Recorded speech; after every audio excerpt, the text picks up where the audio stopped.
দেখেন আপনাদের মাঝে পেশ করা হচ্ছে তামাক। দেখেন এটা সবারই উপকার হয়। হ্যাঁ, দেশের একটা ভালো জিনিস। আপনারা সবাই আবারতে আগ্রহ থাকবেন। হ্যাঁ, লাগাচ্ছি যে সবাই তামাকটা লাগাবেন। এটা আপনাদের লাভবান হবে ইনশাল্লাহ। আপনাদের জন্য উপকার। এই আবারটা আপনার বিঘা প্রতি 50,000 টাকারই থাকে। আপনারা লাভবান হতে পারবেন। এটা লাগান। আসুন সবাই এই আবারটা করি তামাক। পরিশ্রম সম্পর্কে বলো। না, এটা তেমন একটা পরিশ্রম নাই। কোনো পরিশ্রম নাই, এটা কোনো রকম পরিশ্রম করলে হয়। কোন রকম? হ্যাঁ, আপনারা আগ্রহ করেন লাগান, সবাই লাগান।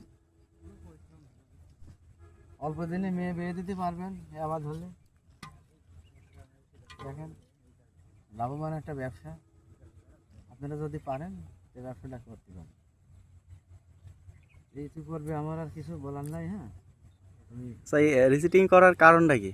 রিসিটিং করার কারণ হচ্ছে চারাটা রোপণ করা হচ্ছে। এটা এক বেডেতে তুলে আরেক বেডে দেওয়া হচ্ছে।